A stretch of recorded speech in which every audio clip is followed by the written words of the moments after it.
Pictures, I look as tall as you. In the last video, I looked as tall as you. Hey, I'm 5'5". Coach, how tall are you, Coach? 6'3", 6'4". Yeah, bro, it's not matching. It is not matching. They photoshopped us. We look the same height, but we not. Okay? I'm extra short standing next to Coach. As you guys can see, I got Coach Jay back on the channel. Yes. Before I go any further, let me always say, please leave a comment down below, like the video, subscribe to the channel, and turn on that notification bell. And I really appreciate if you share the video to help it get out to as many people as possible. Keep working. That's our mantra. That's our motto of the team. Yeah. You know, so now I'm gonna just go ahead and get into what we're gonna be touching on today. Coach Jay wanted to get more into the business venture part 2, but I got a curveball for Coach that I want to throw in here. Okay. So I had one of my subscribers and my sister as well say, "Hey, I want you to talk about your beginnings." Right? Ooh, Yes. Going there, huh? Yeah. She said some of my content come across. Excuse me, I need to change that. I don't have the energy or desire to right now, so I'm gonna be honest. Y'all gonna hear that beep once in a while. Oh, it needs a 9-volt battery. Yeah, man, I'm not dedicated, Coach. I've been working. It's 110 today. Oh, 111 yesterday. So. There we go. So yeah, listen. In California, we burning. We have heat advisories and everything. So I'm not dedicated. But I wanted to just say, first off, I do come from very humble beginnings. So does Coach Jay. Oh man, yes. I feel like in order for people to relate to one another and know that it is possible to make it from point A to point B or whatever your points are, that when you share your story with people or you share pieces of it with other people, you begin to be a little bit more relative, or you open yourself up to be more common. So we can do that, man. We can go there. Yeah. The whole thing. You gonna share your story? You gonna share my story? No, both. Okay. We just gonna collab back and forth. Okay. So when we talk about humble beginnings, listen, a lot of times I didn't have one of these. You know, it was a lot of times I would get $1, and I would just be so excited. You know, I didn't have financial education. I would get this $1 and I would spend it immediately. And I had a guy come into my life and said, you know, you should never spend $1 unless you got 10 left in your pocket. At bare minimum. And that was when I was a kid even. You know, I was about 15, 16 when I first heard that. And even at that point, I didn't understand what he meant by that. But the biggest thing I take away from that is if you spend this $1, then you have no options to go and invest anything to make you any more dollars. But even more importantly, you never know when that next $1 is going to come. So at least if you have $1 in your pocket, you're not broke. Exactly. That's what I want to say. Like, I grew up dirt poor, to be honest. You know, how about yourself, Coach? How was your upbringing? My upbringing was fair. I would say it was fair. But what a lot of families miss is that even though you can have a father and a mother in the house, you can have everything that you need, everything's balanced. If you don't have financial intelligence, you're going to be working just as hard or harder than your parents, and you don't have to live that way. You don't have to live from paycheck to paycheck, working hard 9 to 5 every day. If you find a way to invest your money, have creative ways of having your money work for you. So my story is, I got to the point where I did have a low point. Graduated high school, went to a little bit of college, and then after a while, life happens to you. Then you're stuck with, okay, what am I going to do? I got to the point where I was on unemployment. I was in broken relationships. And just because you're in broken relationships don't mean that they stop taking anything from you. So if you was married, had kids, and you go to unemployment, they will come after the unemployment check. How little or small or how big it is. I got to the point where I was at a low point that I ended up moving back with my mother in my mid-30s. And that has to be embarrassing because you're a grown man, 35, 36 years old, wherever it was in my mid-30s, that I ended up moving back with my mom. For me, I'll say I left home when I was about 15, 16 years old and moved in with a neighbor, and from there I moved in with my best friend and at his mom's place. And even at that young age, it was. But for me, like I said, for the most part, I haven't always had money, but I've had hustle, and I've had appreciation for others. So even when I lived with my best friend's mom at a young age, when I had a job, I would go to her and go, what bills are due this week or what bills are due this month, because I want to carry my own. I want to help out where I can, and that's been my whole life. Is I've never tried to take advantage of people, because I do believe in karma, and I believe in just helping, because I never know when I might need a hand. Absolutely. So that's the biggest thing for me. Now, when you say life was fair, what does that mean to you? Life was fair? Yeah. You said you grew up kind of fair. Oh, so when I say life is fair, I mean that I have both parents. Okay. You understand what I'm saying? Oh, okay. I have both parents in my home. I never wanted for anything. I grew up in a lifestyle where my father, he worked for a cruise line, and my mom worked for the airline.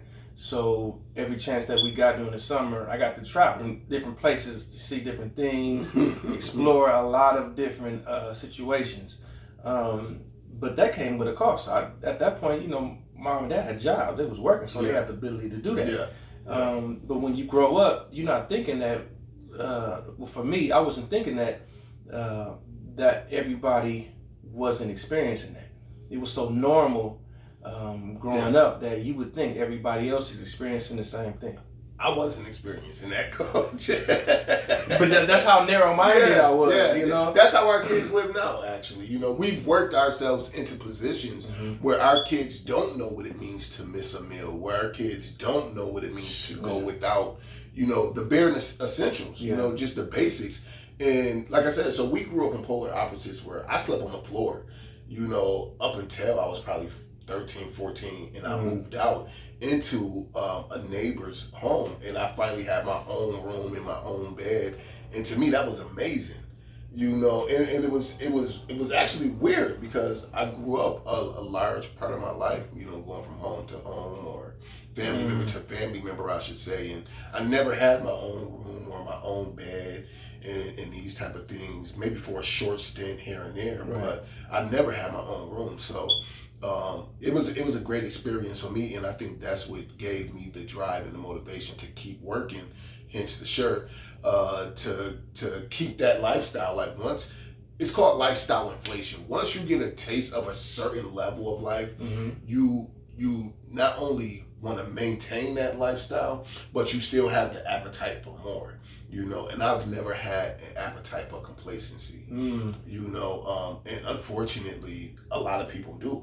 We get comfortable, we get set in our ways, we lose that drive for more, for progression. Or the fact that it's so normal that it doesn't require you to have a drive, because you're always, like, in my instance, I was always in a position to have.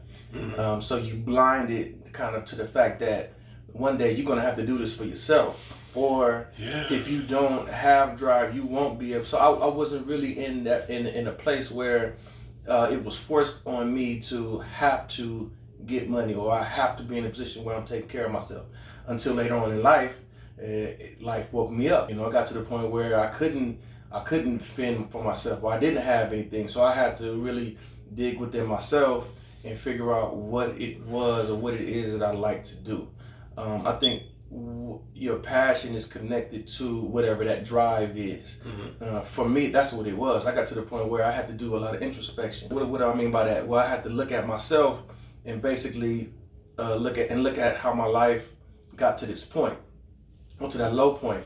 And I started questioning myself. I started challenging myself. And one of the things that I told myself was that if I ever get into a position where I would have to work or do something, I gotta do something that I like doing. Yes, that's always good. No matter how much it was gonna pay me, how much accolades I got from it, I would have to be happy doing what I like to do. Fast forward to a new situation when I was a security guard.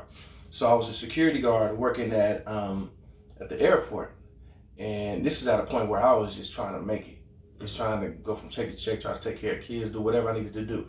And I ran across this guy that was in a hard hat, and he had tool belt on. Okay. And I started to inquire, okay, what is it that he does? And he told me he was a union construction worker. And I went further to ask him, how can I do that, or what's the way or the avenue by which I can attain. And that's one thing that you have to do too. You have to ask questions. When you get to the point where you low in life, you have to start asking not only yourself questions, but entertain the question of whoever's doing what you like to do. You have to ask them, how did they get there? What are they doing? What steps did they take to get to where they're at? Yeah. So that's what I did. I asked him what was the steps that I had to take. He gave me the information. I followed and I did what I was supposed to do. The next thing you know, one day I was wearing a hard hat and a tool belt on, and I was making pretty good money and getting paid every week. And that's when the passion started to come alive in me about what I want to do from that point on.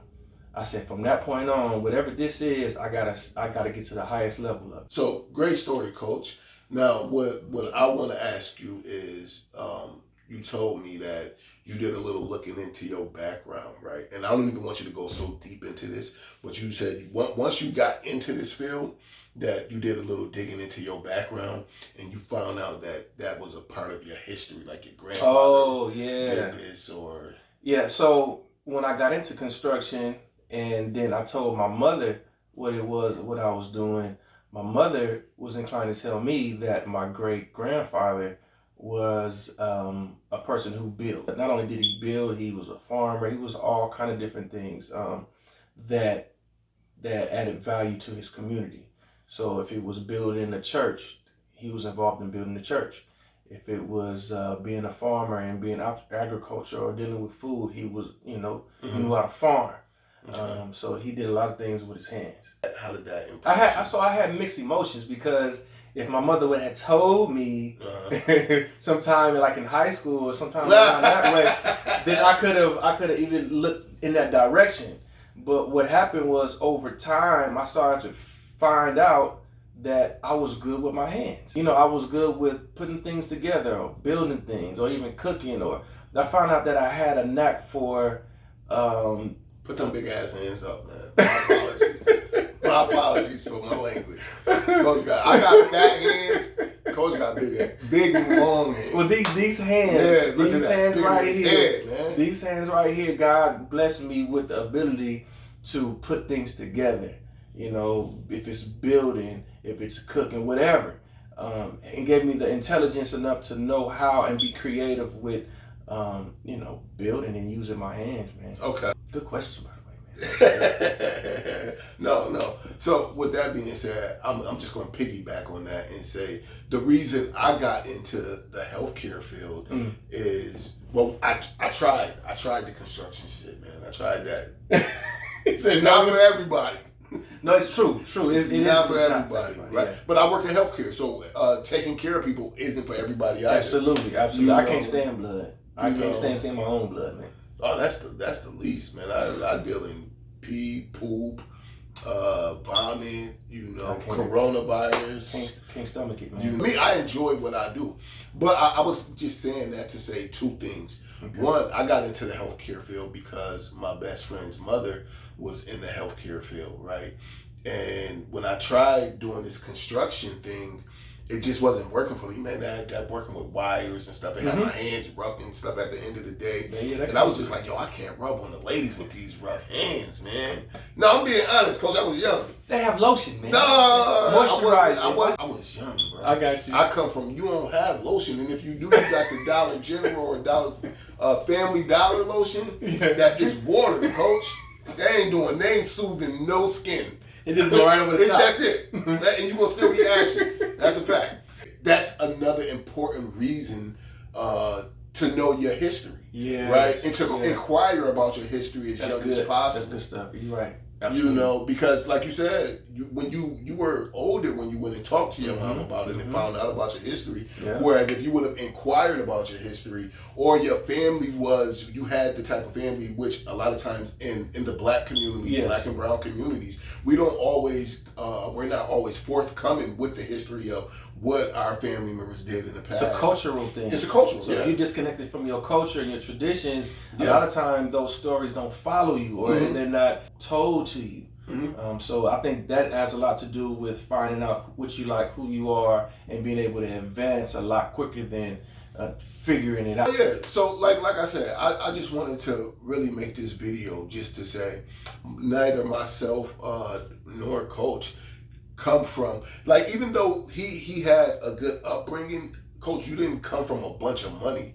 No. You know, really, ultimately, most everything you have in life, you had to work for. Yes, you know, and it's the same thing with me. Like I said, man, I was going to skip 8th grade graduation because I didn't have anything clean or presentable enough to wear to a graduation. With that being said, I ain't going to hold you guys. Catch us in the next one. Any closing words, Coach? No, I had a very good time. You guys, I hope you get something out of these videos. We hope that it inspires and motivates you to continue to keep working, going forward, and finding out what it is that you want to do in life. That's it. That's it. We good, man. Peace.